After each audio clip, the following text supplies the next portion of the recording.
James had attempted to reach his buddy and best friend William the day before, but there was no answer. William's voice finally came through the phone. "Hey, James. What's up?" "William, I've been trying to reach you since yesterday," James said urgently. "Sorry about that, James. My phone was on silent.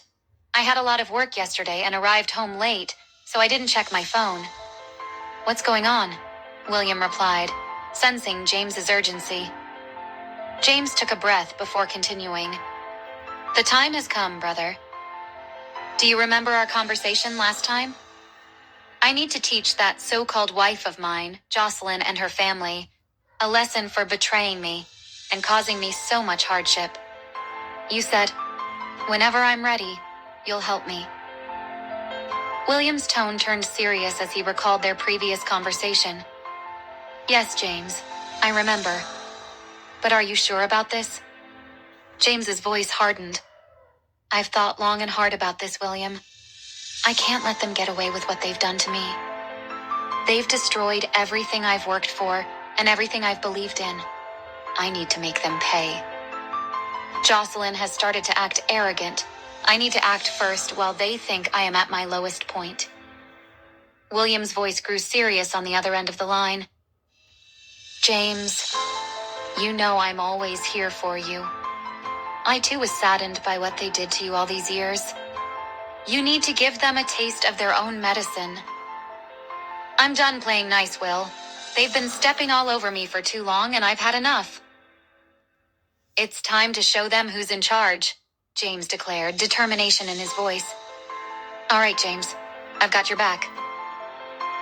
Just let me know what you need me to do," William replied, his loyalty unwavering. "Thanks, Will. I want you to withdraw your investment in Cowell's hospitals as soon as I release evidence of their wrongdoing. But don't announce it right away. Keep it a secret until the time is right. I want to bankrupt the Cowell's business like they did to me. He will be left with no choice but to sell his shares from Hawkins Corporation. Since it all belonged to me in the first place, he will run to you for help, but you'll refuse, leaving him with no choice but to sell his shares to you. I'll fill you in on the details soon, including how much you can gain by investing in Hawkins Corporation. For now, just get the papers ready. On the night of the company's celebration party, I will make sure everyone knows about their wrongdoing and that I am back to being the biggest shareholder. My company will come back to me again," James explained. William listened carefully to James's plan, nodding along as he took in the details. "I understand, James. I'll start making the necessary arrangements and get everything in place for when you give the signal. But are you sure about this? Once we set this in motion, there's no turning back." "I'm sure, Will," James affirmed. "This is the only way to reclaim what's rightfully mine, and to make them pay for what they've done. They need to learn that they can't manipulate and betray me without consequences." "Consider it done, James. I'll have my legal team work on it. Start preparing the paperwork and making the necessary arrangements. This won't be easy, but with a solid plan in place, we'll make it happen," William assured him. He had one word to say before he hung up. "James, know that I am relying on you in this. I trust you. Don't fail." James nodded, a sense of satisfaction washing over him. "Thank you, Will. I knew I could count on you, and I won't put you in danger." With their conversation concluded, James hung up the phone with a satisfied smile on his face, beginning to set his plan into motion and meticulously laying the groundwork for the events to come. "Let's see how you'll come crawling, Jocelyn. I can't wait to see you suffer. No one plays with me and leaves freely. You've gone too far. The next thing is to find a way to divorce you without taking a dime from me." Maggie arrived home to the welcoming aroma of her favorite meal cooking in the kitchen. Olga had decided to prepare it, knowing Maggie was going through a lot with the slander on the internet. Kaya was taking a nap, so the house was quiet and filled with warmth. Maggie placed her handbag on the sofa and followed the enticing scent to the kitchen. Olga turned around as she heard Maggie entering the kitchen, a warm smile spreading across her face. "Hey girl, how was your day?" she asked, stirring the pot on the stove. Maggie forced a smile, trying to push aside the worries clouding her mind. It was eventful, to say the least, she replied, leaning against the kitchen counter. Olga raised an eyebrow, sensing Maggie's unease. Eventful in a good way or a bad way? Maggie let out a sigh, her shoulders slumping. A bit of both, I guess. I talked with Mr. McDonald today. He's not happy about the rumors circulating, but he's willing to give me another chance. But I can't deny that my situation has put him in a tight spot. And if Frank hasn't solved the issue by tomorrow, the company will have to make a statement on my behalf. Do you know what that means? The public can't just accept words without evidence, and I don't have any. They will attack me and the company. I may lose fans, especially those who think I've been successful because I'm a gold digger.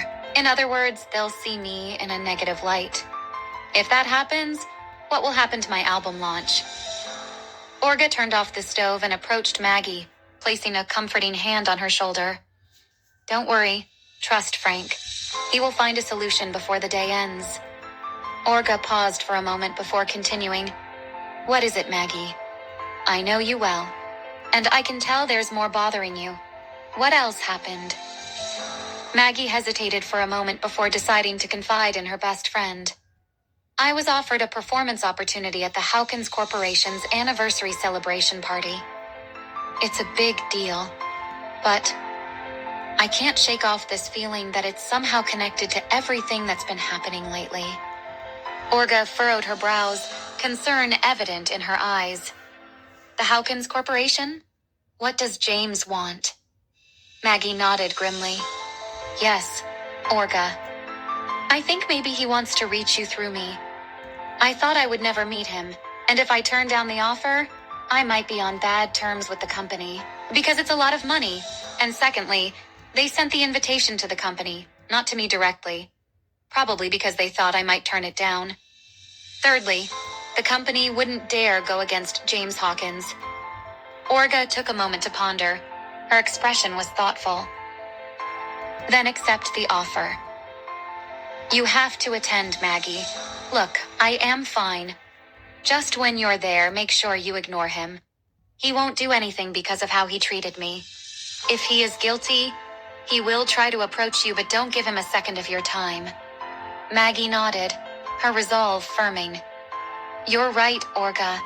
There's no way I'm going to ruin my career because of him. Maggie smiled a bit and murmured, He once helped me, but now he wants me down. That's life. Olga gave Maggie's shoulder a reassuring squeeze. That's the spirit, my girl. Nick arrived at the spot to find Luke already waiting for him. Luke got out of his car and entered Nick's. Luke knew why he was there and what exactly he was required to do. He had tried to make sure that no one had followed, but he had not noticed that someone was secretly taking pictures of him entering the car. Since the man taking the pictures was too far away to see the person's face in the car, the plate number was visible. Nick handed over the documents. Are you sure that no one has followed you? Luke glanced around, scanning the area for any signs of surveillance. I made sure to double-check, but you never know, he replied cautiously, flipping through the documents Nick handed over. Nick's face became more serious before continuing. We can't afford any slip-ups, he said, his gaze flicking to the rearview mirror as if expecting trouble. If anything happens, you take responsibility, and the company will always take care of you and your family if you stay loyal. Luke nodded. I'll ensure these documents reach the right hands without a hitch, and I assure you, all the instructions will be met. When they were done talking, Luke got out of the car, and Nick quickly drove off. The man who was secretly taking pictures took more pictures of Luke getting out of the car.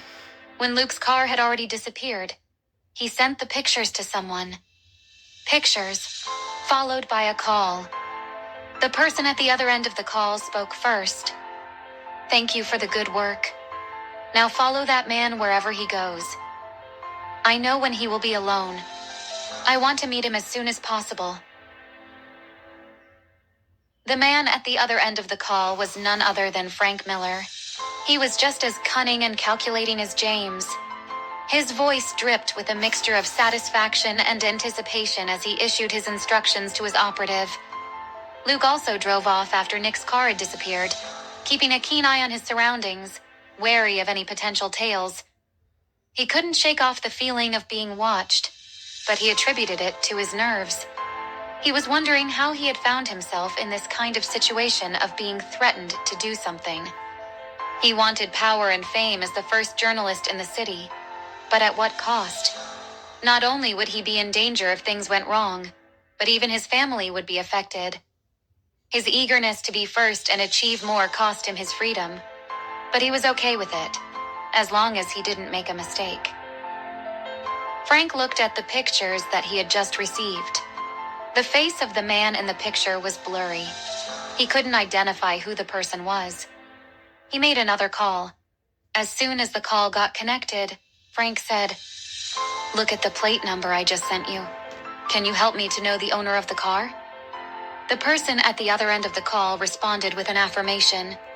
"Of course, Mr. Miller. Give me some minutes. I will get back to you in no time." Frank leaned back on the hotel sofa where he was sitting, playing with the keys in his hands as he waited for the response. He knew time was of the essence, and he needed to act swiftly if he wanted to capitalize on this opportunity to confront Luke. After a few tense minutes, his phone buzzed with a notification. He eagerly picked it up and read the message. It contained the information he needed, the owner of the car with the matching plate number. Excellent. It was indeed registered to Nick, Frank murmured to himself, a sinister grin spreading across his face. Armed with this knowledge, he could move forward with his plans to confront Luke. Frank wasted no time. With the owner of the car identified, he wanted Luke to testify that the person in the car was Nick. He wanted to use those pictures and Luke's testimony to clear Maggie's name, even though they weren't from the same day. As long as they showed Nick giving him the documents, he would threaten Luke to say that those documents had Maggie's information. Luke arrived home, the weight of the day's events heavy on his shoulders. As he stepped inside, he greeted his family with forced cheerfulness, masking the turmoil churning within him. Just as he was about to sit, he received a text from an unknown number. "Come out or I will come myself. If I do, you won't like it." Nick thought for a moment. Now that the working hours were coming to an end, so instead of going right to the company, he chose to go see Olga. He made his way to Olga's apartment. He hesitated at her door, unsure of how she would react to seeing him after her curt dismissal over the phone. But he knew he had to try. He knocked on the door, his heart pounding in his chest.